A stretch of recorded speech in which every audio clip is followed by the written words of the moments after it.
Bisa dilihat ya share screen-nya. Sudah terlihat. Oke. Baik, kalau gitu saya mulai. Bismillahirrahmanirrahim. Assalamualaikum warahmatullahi wabarakatuh. Perkenalkan, nama saya Muhammad Yani. Mungkin kalau tadi sempat disebut judulnya tips meraih cita-cita tanpa putus asa ya. Kayaknya saya bukan orang yang pantas untuk memberikan tips kayaknya, karena saya bukan motivator ya. Tapi mungkin lebih ke arah berbagi cerita ya. Berbagi cerita pengalaman dan mungkin berbagi cerita sedikit bagaimana kita memahami tujuan hidup kita nantinya ke depan seperti apa gitu. Jadi mungkin sedikit saya ingin berbagi cerita, dan mungkin dari berbagi cerita ini tujuannya mungkin dari teman-teman, dari Sobat Pintar bisa menyimpulkan nantinya bagaimana sih saya harusnya melanjutkan kehidupan ini, memanage cita-cita saya, menentukan cita-cita kita semua bagaimana seperti itu. Baik, sebelumnya saya mohon izin untuk memperkenalkan diri. Nama saya Muhammad Yani, saya lahir di Surabaya. Saat ini saya domisili di Tokyo. Saya juga dosen teknik komputer di Institut Teknologi Telkom Surabaya. Saat ini aktivitas sehari-hari saya mahasiswa S3 di Tokyo Metropolitan University. Saya juga aktif di salah satu perusahaan sebagai Toyota Human Support Robot sebagai R&D-nya di steering committee sampai sekarang. Ini beberapa aktivitas terakhir saya di sini. Mungkin itu saja perkenalan singkat dari saya. Sebelumnya saya ingin bercerita ya. Jadi kalau kita dulu masih kecil tuh cita-cita itu sering berubah-berubah kan ya. Seringkali mungkin lihat film-film superhero ya, lihat Power Ranger gitu. Wah, pengen banget nih jadi Power Ranger gitu. Pengen banget jadi Ranger merah, atau lihat ini ya, Harry Potter gitu ya. Wah, pengen banget nih jadi Harry Potter gitu ya. Barangkali nanti kalau punya sapu, dinaikin sapunya bisa terbang gitu. Ternyata kan nggak seperti itu juga gitu ya. Lihat pembalap gitu, pengen banget nih pengen jadi pembalap gitu ya. Nah, dulu waktu kecil tuh ada lagu anak-anak yang hits banget kalau di zaman saya nggak tahu ya kalau di zaman teman-teman Sobat Pintar sekarang kira-kira masih hits apa enggak gitu. Ada namanya Susan gitu. Susan ini sama Kak Ria Enes. Dia ini nyanyinya, lagunya ini lagu-lagu anak kecil yang hits banget pada saat zaman saya dulu gitu. Jadi nyeritain gimana sih cita-citanya Susan tuh apa aja gitu. Nah, ini kayak tipikal anak kecil zaman sekarang ya, cita-cita berubah-berubah gitu.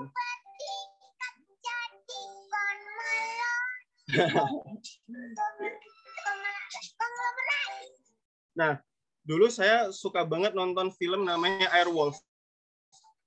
Airwolf ini ceritanya pilot helikopter, pesawat tempur ya.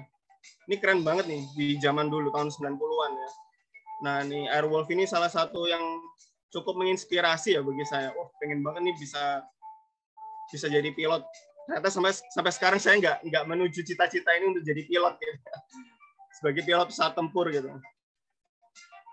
Jadi ya seperti itulah. Kita manusia ketika kita mendapatkan input dari luar, kita mendapatkan masukan, inspirasi dari luar, akhirnya kita berpikir, oh kayaknya enak ya jadi pilot pesawat tempur, keren nih gitu ya. Nah, untuk mungkin generasi sekarang mungkin agak beda ya. Kalau dilihat dari beberapa survei juga, beberapa survei dari beberapa media gitu ya. Kalau dilihat tuh kayaknya generasi sekarang lebih cenderungnya gimana supaya bisa lebih terlihat terkenal gitu ya, atau mungkin jadi YouTuber gitu, jadi selebgram, atau mungkin kalau jadi YouTuber kan keren nih bisa dapat views yang banyak banget, subscribernya banyak jutaan. Kayak siapa yang terkenal sekarang mungkin kayak Deddy Corbuzier, kayak Jerome, kayak banyak banget lah YouTuber, mungkin jadi food vlogger dan lain sebagainya dari YouTube. Ada yang jadi selebgram, pengen jadi selebgram nih bisa dapat followers banyak, bisa dapat bisnis dari endorsement, atau mungkin pengen dirikan bisnis yang menggunakan media digital, pakai startup dan lain sebagainya. Pengen jadi videografer, wah keren nih videografer, kameranya keren-keren, mahal-mahal gitu ya. Keren banget gitu kan kalau jadi videografer gitu ya. Nah, ini salah satu dikutip dari Kumparan ya. Ya kira-kira cita-citanya generasi milenial mungkin berkisar ini gitu. Saya kurang tahu juga gimana cita-citanya sobat pintar di sini. Apakah sesuai dengan survei ini atau punya cita-cita yang mungkin sama dengan generasi-generasi sebelumnya gitu ya. Kira-kira gimana ini? Apakah cita-citanya sama seperti ini? Nah, tapi cita-cita ini memang setiap orang bisa berubah-berubah tergantung dari mana dia mendapatkan informasi, dari mana dia mendapatkan masukan, dari mana dia membaca dan lain sebagainya. Nah, ini ada pertanyaan, kenapa sih kok kita perlu punya cita-cita gitu? Padahal kan ya hidup itu enak nge-flow aja Mas, enak ngalir gitu ya. Enak banget kalau hidup ngalir gitu. Tapi kan manusia itu kan punya tujuan ya. Manusia kan nggak lahir jebret gitu ya, terus habis itu bayi, terus akhirnya jadi remaja, remaja nanti kerja, terus nanti yang dipikirin gimana cari makan sendiri dan lain sebagainya gitu ya. Padahal kan hidup itu harus punya tujuan gitu. Nah nih menurut salah seorang ilmuwan psikolog ya namanya Abraham Maslow. Ini menurut Abraham Maslow itu bahwa manusia itu punya kebutuhan gitu, punya psychological needs. Dia pengen bisa mandiri dalam mencari makan, pengen bisa memenuhi kebutuhan pokoknya, pengen punya rasa aman, rasa nyaman, rasa tentram, rasa mapan. Kemudian kalau mau naik ke level yang lebih tinggi lagi, manusia harus pengen juga punya hubungan relationship gitu ya. Manusia juga butuh prestis juga gitu. Manusia juga butuh ya kalau mungkin zaman sekarang ya pengennya kalau udah punya pasangan, pengennya dia harus punya prestis ya. Bisa dilihat di masyarakat itu, wah ini orang mapan banget, ini orang tajir gitu ya. Mungkin orang ini orang keren lah gitu ya. Bisa kaya di masa mudanya atau bisa mapan di masa mudanya seperti itu. Yang paling terakhir self actualization ini di mana orang sudah mencapai potensi yang tertinggi ya, di mana dia sudah memenuhi semua keinginannya sehingga terjadi kepuasan ini. Nah, setelah dia mencapai kondisi yang paling tinggi, ini manusia itu biasanya dia merasa menemukan makna kehidupan. Oh, berarti saya ini setelah saya memenuhi semua kebutuhan saya, setelah saya bisa aktualisasi diri dengan segala skill yang saya punya, saya bisa memahami nih ternyata hidup saya ini untuk ini gitu. Gitu. Ini menurut Abraham Maslow ya. Jadi kalau saya simpulkan, sebenarnya ya cita-cita itu karena kita punya tuntutan dasar ya, kita perlu cari makan, kita perlu kebutuhan pasangan dan lain sebagainya, kita ingin bahagia gitu ya. Kita punya ketertarikan pada suatu hal gitu. Oh, saya tertarik ingin mempelajari desain gitu, katakanlah desain grafis, atau saya tertarik ingin mempelajari robotik gitu. Atau mungkin saya tertarik ingin belajar programming seperti di Telkom Surabaya gitu ya. Terus kita juga punya keinginan yang diakui gitu ya. Wah, setelah saya punya skill yang luar biasa, saya mau dong diakui, saya mau dong punya followers nih, saya mau dong punya subscriber yang banyak, saya pengen dong diakui oleh orang-orang bahwa saya ini kompeten gitu. Ini salah satu kenapa orang itu punya tujuan, punya cita-cita gitu. Menurut Abraham Maslow seperti itu. Tapi teman-teman, banyak orang yang sudah di ujung ya, di puncak kejayaannya, di puncak di puncak kesuksesannya, tapi banyak malah ternyata mereka tidak menemukan yang namanya makna kehidupan. Nih, saya ada banyak contoh, banyak sekali contohnya. Banyak loh ya, ternyata setelah sukses ini ya, ternyata setelah sukses mereka nggak bahagia. Mungkin teman-teman yang sobat pinter tahu ya, beberapa artis, beberapa tokoh ini ya. Ini salah satunya ya. Mungkin kebanyakan artis dan beberapa ilmuwan di sini. Ada 16 artis Korea di mana dia setelah dia jadi terkenal, punya followers banyak, dia main di film drama di mana-mana, dia bunuh diri gitu. Dia sukses. Padahal kalau orang-orang macam seperti ini mau makan apa aja bisa. Sakit mau ke rumah sakit yang paling mahal bisa. mau beli mobil yang paling mahal juga bisa gitu. Ini mungkin ada yang kenal ini. Ini kalau yang suka nonton filmnya Attack on Titan, ini yang jadi Eren Jaeger itu ya. Namanya Haruma Miura. Ini barusan meninggal kira-kira setahun yang lalu. Cukup booming waktu saya di Jepang meninggalnya karena dia di mana-mana menjadi brand ambassador, dia jadi terkenal banget karena dia memang artis terkenal banget di sini. Jadi dia gantung diri meninggalnya. Mungkin ada yang tahu ini vokalisnya Linkin Park. Linkin Park ini salah satu band yang paling top menurut saya di tahun 2000-an awal. Ya, Chester Bennington ini dia mati dalam keadaan gantung diri gitu. Padahal kalau orang-orang macam ini mau apa aja ya, itu mungkin udah gampang gitu ya. Mau kemana aja orang pasti akan menghormati gitu. Ingin ingin melakukan apa aja dia bisa gitu. Padahal dia di atas puncak kesuksesannya gitu. Seperti ini. Ini salah satu grup band Nirvana ya. Kurt Cobain ini ya. Terus ini Alan Turing namanya. Alan Turing ini dia adalah seorang ilmuwan. Kalau teman-teman yang pengen masuk ke IT Telkom Surabaya ingin belajar artificial intelligence, Alan Turing ini salah satu pencetusnya artificial intelligence. Dia mati dengan minum racun cyanida. Termasuk ini Ludwig Boltzmann ya. Boltzmann ini salah satu pencetus Boltzmann machine ya. Dia juga itu mati dengan minum racun di puncak kesuksesannya gitu. Dan kalau kita lihat dari beberapa data yang saya dapatkan ya, rata-rata memang negara dengan kasus bunuh diri tertinggi adalah negara yang punya negara-negara maju yang di mana mereka masyarakatnya pendapatan per kapitanya sangat tinggi, di mana kebutuhannya, kemiskinannya sangat kecil sekali itu, di mana mereka punya segalanya, mereka punya transportasi, infrastruktur yang luar biasa, semua fasilitasnya sudah dipenuhi oleh pemerintahnya gitu. Tapi ternyata kebanyakan dari mereka adalah orang-orang yang mereka tidak merasakan kebahagiaan sebenarnya gitu. Terus gimana dong Mas gitu ya? Harusnya kita gimana ini? Cita-cita aja belum jelas, tapi lihat orang yang udah di puncak kejayaan malah banyak yang bunuh diri gitu. Harusnya gimana gitu? Nah, ini ya, kita harus mikirin gimana ya caranya ya kita harus menempatkan cita-cita kita, memilih cita-cita kita, dan bagaimana kita menemukan makna hidup kita sebenarnya gitu. Ada lagi yang jadi permasalahan generasi milenial ya. Kalau kita lihat kalau saya amatin ya, generasi milenial itu dia lebih cenderung gampang ikut-ikutan gitu.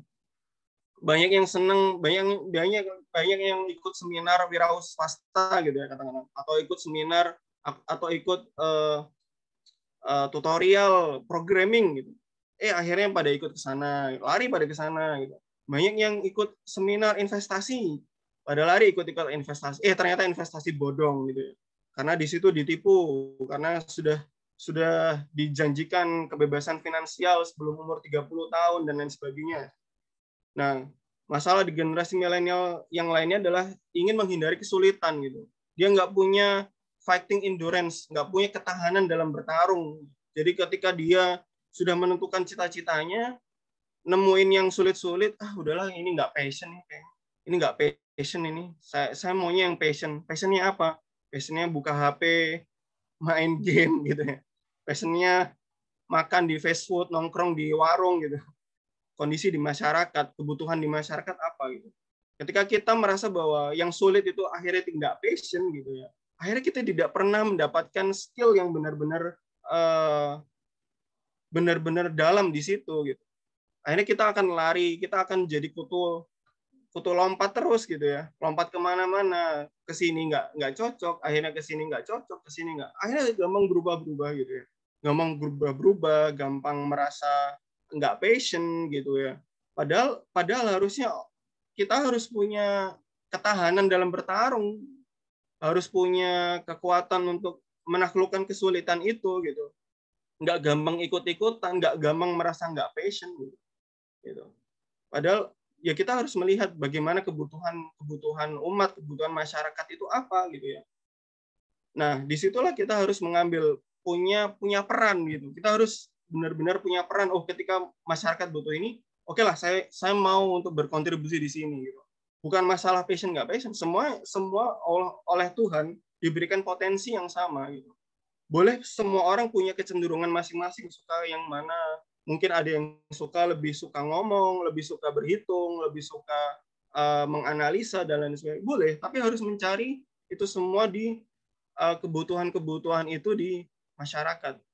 Akhirnya kita punya value di masyarakat. Kita punya value, kehadiran kita ini bukan sekedar untuk diri kita sendiri. Kita punya value di masyarakat. Dan yang terakhir adalah tergesa-gesa dalam menikmati hasil gitu ya. Jadi kalau apa itu namanya, biasa ya kalau generasi milenial ya, sekarang berhasil baru apa dikit gitu, wah oke lah kita udah kerja sekian lama gitu ya, padahal baru beberapa hari gitu ya, waktunya kita healing gitu, waktunya kita apa tuh namanya rekreasi gitu ya, waktunya kita selebrasi gitu ya, padahal apa itu pekerjaan ya, pekerjaan itu sangat banyak sekali, dan ketika kita tidak merasa nyaman di pekerjaan kita akan dikit-dikit healing gitu. Dan bisa jadi apa yang kita healingkan itu bukan soal healing apa itu namanya jiwa, tapi healing kita hanya sekedar healing jasmani saja gitu. Padahal jiwa kita ini juga perlu healing loh gitu. Gitu. Kita hanya menjadikan healing itu hanya sebagai pelarian gitu. Gitu. Terus gimana ya? Cita-cita kita belum jelas nih ya, tapi kita melihat orang yang sukses pada banyak yang nggak bahagia gitu. Terus kira-kira kemungkinan apa ya tipsnya Kak gitu ya? Kemungkinan apa sih yang harus kita apa tuh namanya? Harus kita mulai gitu ya dalam menata kehidupan ke depan gitu. Apa sih yang harus kita mulai dalam menentukan menata kehidupan yang nantinya akan sangat panjang gitu. Ya, masa depan yang apalagi teman-teman ini ya yang hadir di sini, masa depannya akan sangat panjang gitu ya. Baik, ini ada beberapa tips yang saya buat sendiri ya. Jadi teman-teman boleh berbeda. Teman-teman boleh menyanggah mungkin setelah ini, atau teman-teman boleh memberikan masukan dan lain sebagainya, bisa gitu ya. Jadi makanya saya kasih judul mungkin ini tipsnya gitu. Yang pertama kita harus terus belajar gitu ya. Belajar karena firman Tuhan ya, terutama yang muslim ya. Kita tahu bahwa firman Tuhan adalah Iqra, kita disuruh membaca gitu ya. Membaca apa sih tujuan besar sebagai manusia gitu ya. Kita harus mencari tahu tujuan besar sebagai manusia itu apa gitu. Kita diciptakan untuk menjadi seorang pemimpin di bumi, menjadi seorang pemakmur bumi, menjadi seorang yang nantinya diberikan tugas-tugas kekhalifahan, tugas-tugas sebagai seorang pemimpin, merawat bumi, mensejahterakan bumi, saling bekerja sama dan lain sebagainya. Kita harus belajar mencari tujuan hidup yang besar. Kalau kita punya frame yang sangat besar tentang kehidupan, akhirnya kita tahu nih hidup ini mau ngapain gitu. Bukan sekedar yang penting saya kerja, makan mandiri, nggak minta orang tua, terus kemudian saya nanti punya skill ini, saya nanti menikah, nanti kalau kita udah tercapai semua kita bingung ini mau ngapain ya gitu ya. Ternyata setelah saya mencapai semuanya saya tidak bahagia gitu. Nah itulah karena kita nggak ngerti tujuan besar dari kehidupan gitu. Nah itulah kita harus terus belajar. Kita harus terus belajar. Yang ketiga kita harus bergaul dengan orang-orang yang senang belajar, suka datang ke tempat-tempat mencari ilmu, ke majelis ilmu gitu ya. Kita harus bergaul tuh sama orang-orang yang sefrekuensi itu. Tapi gimana Mas, saya belum senang belajar gitu. Ya harus dipaksa gitu. Tidak ada cara lain selain harus memaksakan diri gitu. Karena kita tahu, setelah kita tahu apa tuh tujuan hidup sebenarnya, kita akan sangat rugi ketika kita sudah tahu kemudian kita membuang-buang waktu gitu ya. Akhirnya kita harus berusaha membangun lingkungan itu supaya membuat kita terus belajar gitu, terus berkompeten di bidang kita juga gitu. Kalau kita tahu nih lingkungan orang-orang yang semangat belajar ya, kita akan malu ketika kita sendiri mulai lemah dalam belajar. Ketika kita mulai malas dalam belajar gitu. Perlu nih kita lingkungan yang benar-benar mendukung kita untuk belajar. Gitu. Yang keempat, kita harus mencatatnya. Apapun ya, dalam berbagai macam saat ini ya, kita bisa mengakses semua informasi yang sangat luar biasa tanpa filter ya. Kita mau googling apa aja bisa gitu ya. Nah, kenapa kok kita harus mencatat gitu ya? Oleh karena itu, karena sangat bebasnya informasi, kita akan sangat sulit untuk memfilter. Gitu. Adanya catatan itu karena kita sudah memfilter informasi-informasi yang menurut kita akurat, menurut kita berhubungan dengan bidang kita, menurut kita itu sangat bermanfaat bagi kita. Belum tentu loh, ketika kita tahu informasi tersebut, kemudian kita meremehkan, udah nggak perlu dicatat, nanti bisa googling gitu ya. Nah, terus akhirnya ketika kita butuh, ternyata lupa. Kemarin tuh apa ya keywordnya ya? Kemarin tuh apa ya namanya? Ternyata nggak dicatat gitu. Nah, karena nggak dicatat, akhirnya kita rugi waktu gitu. Kita rugi waktu, kita rugi apa itu namanya? Momentum ya. Akhirnya momentum di mana informasi yang berharga itu nggak kita catat, kita akhirnya ketinggalan. Meskipun kita dapatkan, kita ketinggalan sama teman-teman yang lain yang mencatat gitu. Mereka udah halaman sekian-sekian, kita baru halaman awal karena kita kehilangan informasi yang berharga sebelumnya. Kemudian, nah ini kita harus selalu berdoa ya. Kenapa berdoa ini menjadi sesuatu tips yang cukup penting ya bagi kita semua. Karena kita tahu kita ini makhluknya Tuhan ya. Di mana manusia itu perlu sandaran, yaitu Tuhan ya, sandaran kita. Kita dengan adanya doa itu menunjukkan bahwa kita ini lemah. Kita perlu adanya pertolongan dari Tuhan. Kita perlu adanya pertolongan dalam keadaan apapun. Kita perlunya keselamatan dalam keadaan apapun. Maka kita harus memulai apapun dengan doa, mengiringi apapun dengan doa, menyelesaikan apapun dengan doa. Dan apapun ketika kita berhasil, maka sesungguhnya itu bukan serta-merta karena upaya dan kepintaran kita, tapi karena memang pertolongan dari Tuhan. Maka kalau kita melupakan doa pada saat kita berhasil gitu ya, pada saat kita berhasil, maka bukan bersyukur yang menjadi keutamaan saat kita berhasil, tapi kebanggaan, kemudian kesombongan dan lain sebagainya gitu. Sehingga membuat orang lain kesel kan gitu. Oh, ini kok berhasil nggak malah bersyukur gitu ya, tapi malah songong gitu ya gitu. Terus kemudian yang kedua, mohon doa orang tua, mohon doa guru gitu ya. Mohon doa orang-orang yang taat, orang-orang yang baik gitu ya. Karena terutama orang tua gitu, karena orang tua, terutama teman-teman yang orang tuanya masih ada, jangan disia-siakan. Mohon doa pada orang tua, selalu minta doa. Karena orang tua di sisi Tuhan itu derajatnya lebih tinggi daripada anak. Meskipun orang tua mungkin pendidikannya di bawah kita, tapi di sisi Tuhan derajatnya lebih tinggi sehingga doa-doanya lebih didengar nih daripada kita mungkin ya. Nah, makanya salah satu sarana untuk supaya kita dapat mencapai cita-cita, mengakselerasi proses kita dalam mencapai cita-cita adalah mohon doa kepada orang tua gitu. Yang ketiga adalah buat perencanaan dan tentukan. Gitu.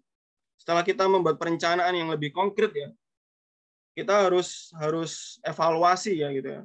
Jadi yang pertama buat perencanaan dulu. Kita list nih, apa nih kalau kita mau pengen jadi apa ya? Programming gitu. Kita pengen jadi engineer yang bergerak di bidang robotik gitu ya. Wah, apa ya yang harus kita pelajarin? Perlu dicatat, perlu dibuat target, perlu kapan kita harus menyelesaikan target-target ini. Kemudian sediakan waktu untuk evaluasi. Kira-kira apa ya yang sudah saya pelajari? Kira-kira kelemahan kita apa ya? Kalau kita sibuk mengevaluasi, kita akan tahu nih apa yang harus kita kerjakan, harus kita perbaiki, harus kita tambahkan dan lain sebagainya gitu. Karena kalau kita sibuk mengevaluasi, kita akan lebih mengetahui apa kekurangan diri kita gitu. Yang terakhir, perlunya konsisten gitu. Baik itu dalam belajar, baik itu dalam berdoa, baik itu dalam perencanaan dan menentukan langkah-langkah berikutnya, kita perlu konsisten. Ya, harus dimulai dengan mencoba hal-hal yang kecil gitu, supaya mudah untuk konsisten. Kalau kita langsung yang paling sulit, nah nanti kalau ketemu kesulitan, kitanya yang jadi jiper gitu, kita yang jadi parno gitu. Waduh, sulit nih, udahlah, nggak passion ini, pulang aja gitu. Terus kemudian jangan takut dengan kesulitan. Gitu. Memang takut itu manusiawi ya. Tapi ketika kita berusaha untuk menghadapi gitu, kita berusaha untuk memulai dengan berdoa, memulai dengan membuka ilmu-ilmu yang sudah kita pelajari. Artinya dalam menghadapi kesulitan ini bagian dari praktek apa yang sudah kita pelajari gitu. Dan bagian dari cara kita untuk mengevaluasi kira-kira apa ya yang belum saya pahami ya dari permasalahan ini gitu. Itulah yang harus kita jaga ya supaya kita konsisten ya. Yang terakhir adalah syukuri selalu apapun keadaannya. Nah, dalam kita perjalanan mencapai tangga cita-cita kita gitu, kita perlu mensyukuri nih apapun keadaan kita. Bukan malah kita merasa bahwa cita-cita ini belum tercapai, kita merasa rendah di hadapan orang gitu. Kita merasa terhina gitu, seperti itu. Tapi malah harusnya kita syukuri gitu. Maksudnya mensyukuri gimana? Ini Mas, ya maksudnya mensyukuri adalah kita harus memikirkan apa yang sudah Allah, apa yang sudah Tuhan berikan kepada kita, apa yang sudah Tuhan anugerahkan kepada kita, pelajaran apa yang sudah kita dapatkan selama ini, itu ya. Itu perlu kita hitung-hitung lah, meskipun itu tidak bisa dihitung gitu. Perlu kita pikirkan, perlu kita tafakuri ya, perlu kita pikirkan gimana sih kok saya ini belum mencapai cita-cita saya, tapi kok harusnya saya harus tetap konsisten. Gimana cara konsisten ya? Bersyukur dulu gitu. Syukuri, karena yang membuat kita tuh bersabar dalam mencapai cita-cita adalah kita bersyukur gitu. Mensyukuri apa yang sudah Tuhan kasih, mensyukuri apa yang sudah kita jalani gitu, mensyukuri apa yang sudah terjadi.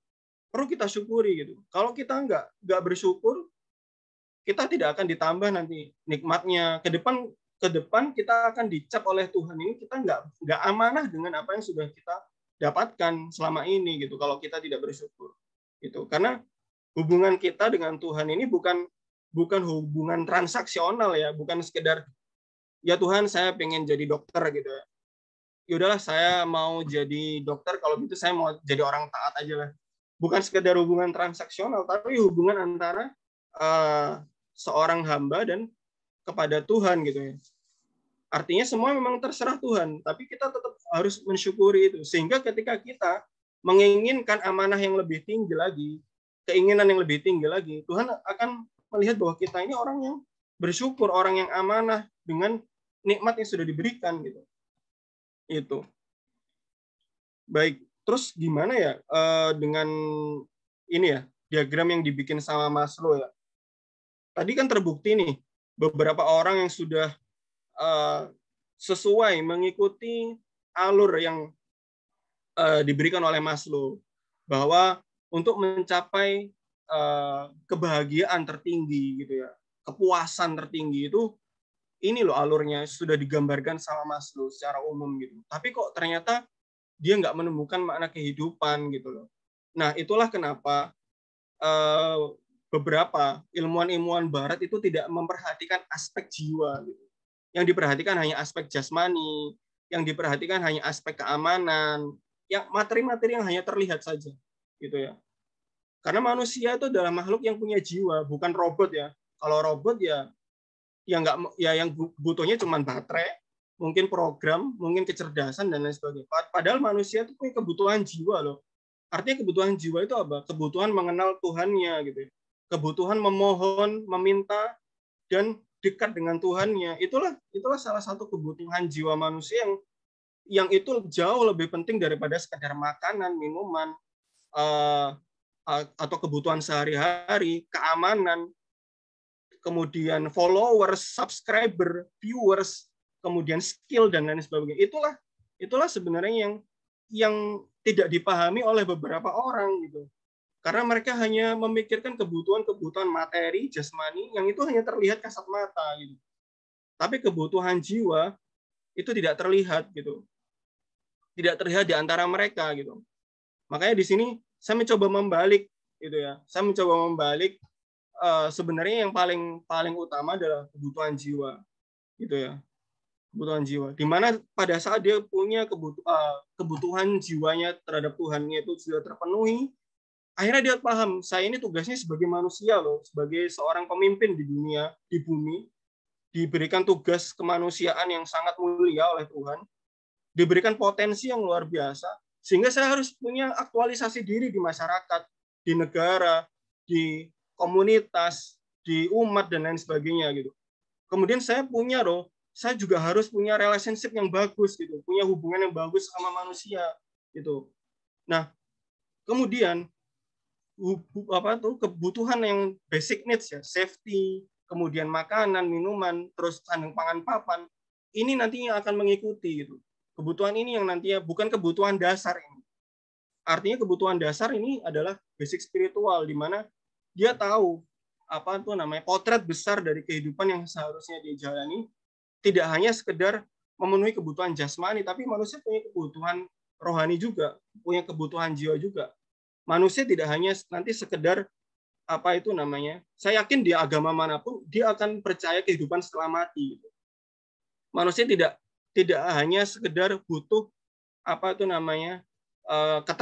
terkenal di bumi, terkenal di dunia aja gitu. Tidak hanya butuh kenyamanan, kemapanan di dunia, tapi nantinya di kehidupan setelah mati dia akan butuh kebutuhan-kebutuhan yang lebih baik lagi, lebih kekal lagi, di mana dia akan menikmati, dia akan benar-benar istirahat dari tugas-tugasnya sebagai manusia. Mungkin seperti itu. Mungkin itu yang bisa saya sampaikan untuk teman-teman Sobat Pintar untuk di sore hari ini ya. Kurang lebihnya saya mohon maaf. Saya berharap teman-teman bisa mengambil, jika ada kebaikannya, mudah-mudahan bisa diambil dari apa yang saya sampaikan. Mudah-mudahan juga bisa memberikan sedikit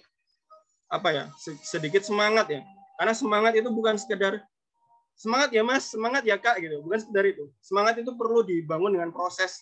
Semangat perlu dibangun dengan lingkungan, semangat perlu dibangun dengan ilmu, perlu dibangun dengan bacaan-bacaan, perlu dibangun dengan kekuatan, perlu dibangun dengan lingkungan dan lain sebagainya. Semangat bukan sekedar semangat ya Mas, komen di media sosial, semangat ya pas kita lagi bikin status sedih gitu, semangat ya gitu.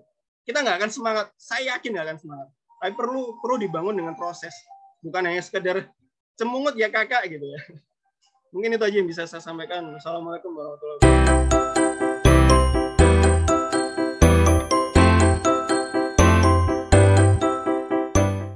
Belajar pintar bersama Aku Pintar. Download sekarang.